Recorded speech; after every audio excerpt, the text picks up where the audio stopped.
On a souvent cette image des mathématiques, une discipline pure, universelle, presque tombée du ciel. Mais si en réalité, leur histoire était une immense épopée humaine, une histoire faite de routes commerciales, de traductions, de rencontres entre les cultures. Aujourd'hui, on va explorer ensemble comment les maths sont devenus ce langage commun de l'humanité. Et ce n'est pas par miracle, mais bien grâce aux échanges. Alors, la grande question, d'où viennent les mathématiques? D'un génie isolé? D'une seule civilisation? Il faut vraiment oublier ce mythe. La vérité est tellement plus riche, tellement plus intéressante. Pour s'en rendre compte, faisons un petit tour du monde express de leurs multiples origines. On commence notre voyage en Afrique il y a plus de 5000 ans. Voilà comment les anciens Égyptiens écrivaient les nombres. Chaque symbole représente une puissance de 10, une simple barre pour le 1, un fer à cheval pour le 10, une fleur de lotus pour 1000. On voit déjà une pensée mathématique très structurée. Allez, on traverse l'Atlantique bien avant sa découverte. En Mésoamérique, complètement coupée du reste du monde, la civilisation maya développait, en totale indépendance, un système de numération et une astronomie d'une précision, mais absolument stupéfiante. C'était un autre monde mathématique, né dans l'isolement, mais tout aussi brillant. Et on termine ce rapide aperçu en Asie. Cet ouvrage, les 9 chapitres, c'est un grand classique des mathématiques chinoises. Il est rempli de problèmes très pratiques sur l'arpentage, les impôts, l'ingénierie.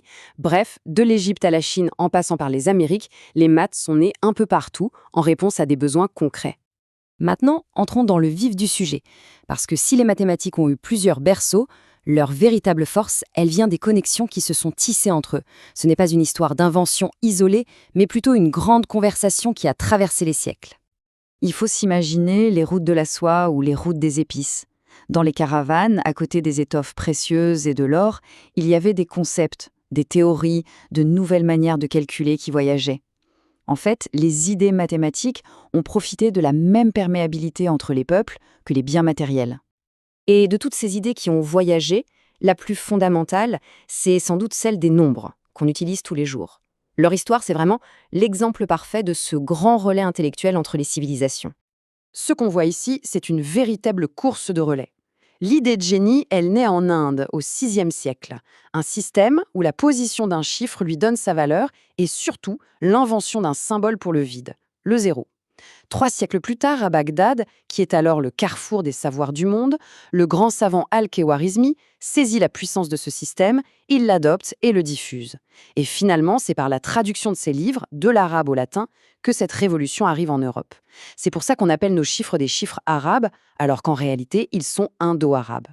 Et le voilà, l'homme clé de cette transmission, Mohamed ibn Moussa al-Khawarizmi. Son livre sur le calcul indien a popularisé ces nouveaux chiffres. Mais son héritage est double. Un autre de ses livres, qu'on voit ici, a carrément fondé une nouvelle discipline qu'il a nommée Al-Jabr, qui deviendra notre algèbre. Et son propre nom, Al-Khawarizmi, a donné le mot algorithme. C'est fou, un seul homme est à l'origine de 2 piliers des maths modernes. L'histoire du mot zéro, c'est elle-même un voyage incroyable. Au départ, en Inde, on parle de shunya, qui veut dire le vide, le néant.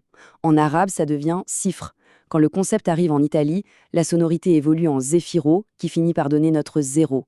Mais ce n'est pas tout. Le même mot arabe cifre nous a aussi donné le mot chiffre. Un seul mot, 2 destins, et tout ça, c'est une histoire de traduction. Passons à autre chose, un autre exemple de fascination partagée. L'amour des motifs, des structures. Et pour illustrer ça, il n'y a rien de mieux que les carrés magiques.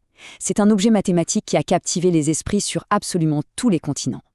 En Occident, l'un des plus connus, c'est celui que le graveur de la Renaissance, Albrecht Dürer, a glissé dans sa fameuse Mélancolia I en 1514.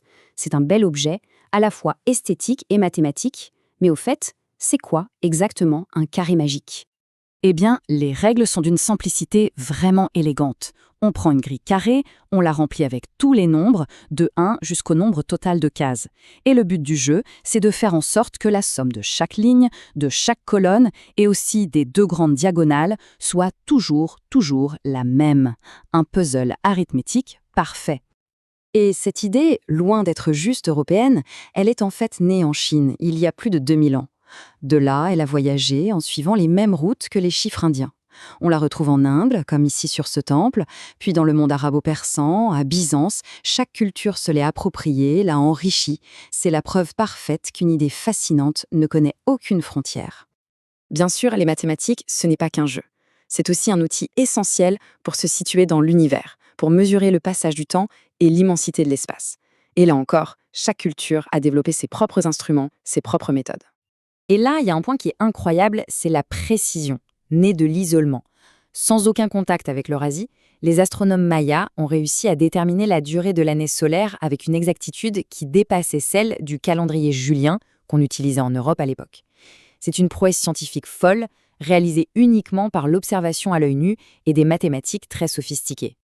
Ici, on a vraiment deux modèles de connaissances qui s'opposent.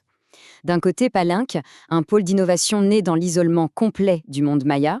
De l'autre, Bagdad, la cité de la paix, conçue comme un cercle parfait pour être un carrefour où les savoirs grecs, indiens, persans pouvaient converger, être traduits et fusionnés. L'un représente la profondeur de l'invention solitaire, l'autre la puissance de la synthèse. On voit très bien comment les besoins culturels et spirituels ont été des moteurs super puissants pour l'innovation mathématique.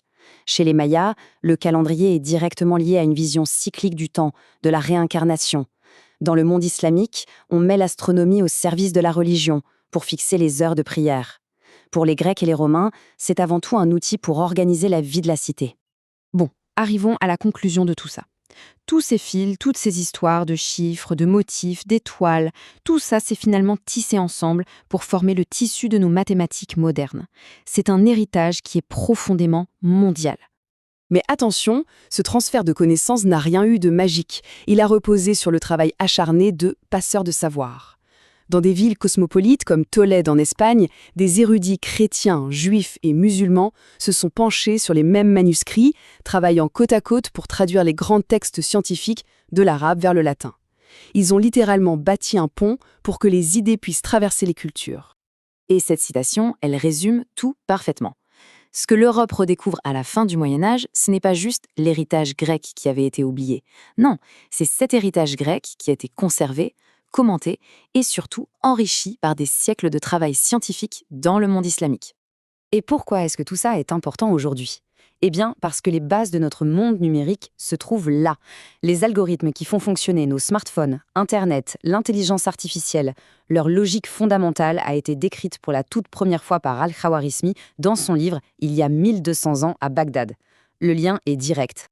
Finalement, le point crucial à retenir, c'est celui-ci. Les mathématiques, ce n'est pas une discipline froide et monolithique. C'est une immense tapisserie tissée par d'innombrables mains. C'est une langue vivante, un récit collaboratif mondial. Une histoire écrite par des Égyptiens, des Indiens, des Chinois, des Mayas, des Grecs, des Persans, bref, une histoire profondément humaine.